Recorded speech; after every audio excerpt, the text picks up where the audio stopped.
Hello, everyone. I'm News 6 anchor Ginger Gadsden, and we are here to talk about something that has just stunned the world, but probably not the person who is doing all of the stunning. It's Simone Biles' incredible comeback.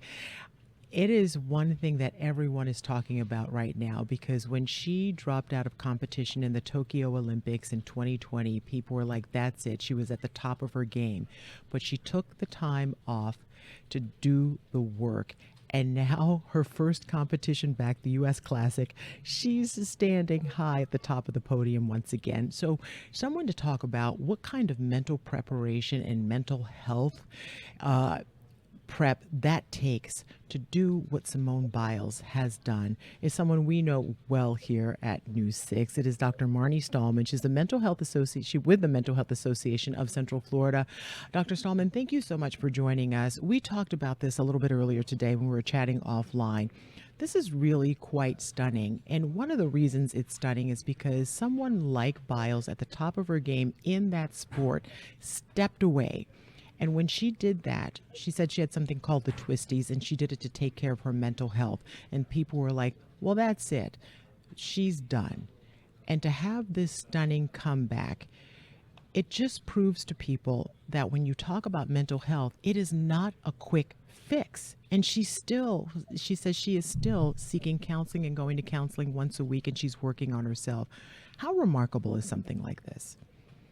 Well, first, thanks for having us back today and for talking about this really important topic and how the idea of resilience and viewing change as a challenge or an opportunity to do something different and commit to that, I think is the example that she's not only lending to the world, but to all of us in general, in terms of talking about how important it is to take stock of where we are. And when we recognize that we have a difficulty with our mental health and well being, it's okay to stop and important, really, to tend to that, but that you do come back and that it's a Yeah. lifelong process.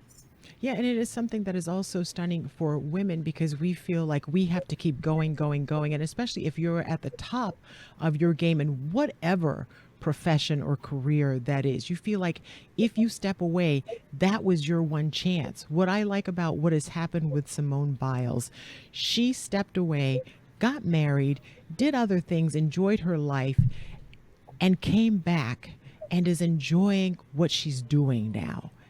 What kind of example is that for other women? I think it's a fabulous example because, as you've pointed out, for women, we sometimes think that if we step away or step out of line, we're going to lose our place in the line, or the line might not even be there when we come back and are ready to regain it. And here's an example of an amazing young woman who, has seriously committed to stepping out of that line, but is showing all of us that it's okay to come back and not only come back, but thrive. Yeah, and it's, we were talking about resiliency isn't something that you're born with. You have to learn that. Yeah, I like to tell folks when we're having this conversation that resiliency isn't a skill, it's a muscle that has to be exercised, which in the case of Simone Biles, clearly she's exercising those muscles and wouldn't have had the success that she's had. But it's an intentional development of our thoughts, of our behaviors, of our actions, and tying them together to look at how characteristically we can adapt to situations in the face of a trauma or a threat or a significant source of stress. And then what do we do about it? Yeah, and talk about a significant source of stress. I mean, when she dropped out of uh, or just didn't compete in some of the events in Tokyo in 2020, people were just saying all sorts of things about her, her career, how it was over. And we can translate that into a real life scenario because very often many women, they won't even stop to have families because they feel like, okay, the guys don't take time off. They don't have the kids, so I can't take time off. If I go on maternity leave, someone else will step into my place. Yeah, and I think that's really an important factor to say that certainly women and men are equal and have parity in those regards, and that women should be recognized as being able to have those choices and then to come back. And that men make difficult choices as well in their lives and in their their trajectory, and that equally both are able to resume, as you say, their place in the line. I just love the idea too that she celebrated her return in such a visible way and with such verve and excitement when she took that podium. And I think, we often also say that maybe it's not okay for women to have that celebratory aspect. Certainly not like the spiking of the ball in the end zone or the high five after the basketball game. But here's a young woman that's saying not only is that okay, but she needs to be celebrated for it. And I say fabulous. Yeah, how wonderful was it to see her enjoying her win? It didn't look stressful, and she had to work just as hard as she's ever worked in her life to make this happen. But she's smiling, she's celebrating, and she's saying, "I'm back."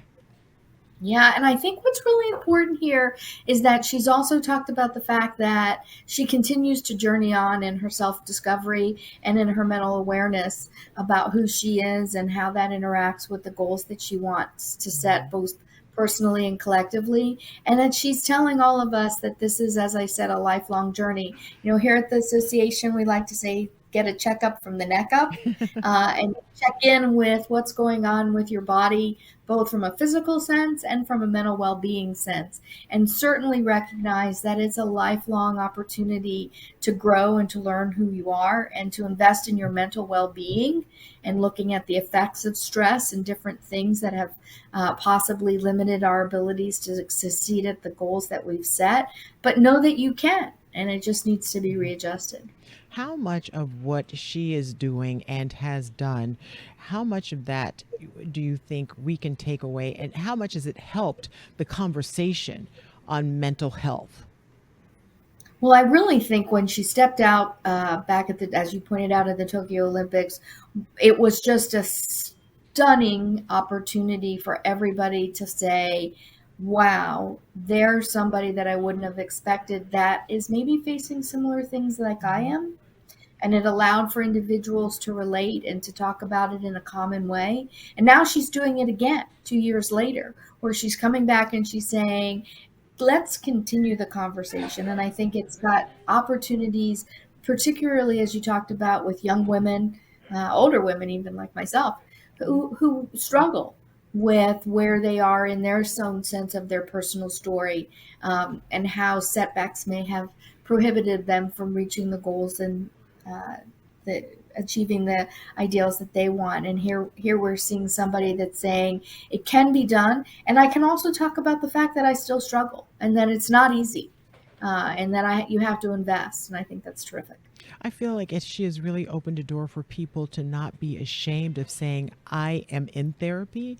I'm going to continue to seek therapy, and I'm going to do it until I feel better. But it's not one of those things where, tomorrow I'll start therapy tomorrow, and in a month I'll be 100%. That's not how it works.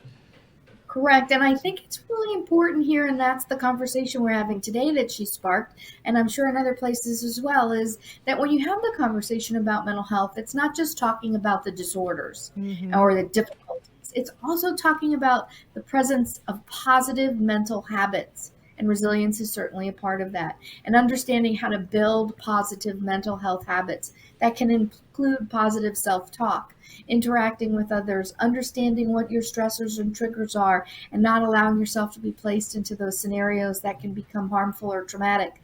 And really just really investing in that power of the positive.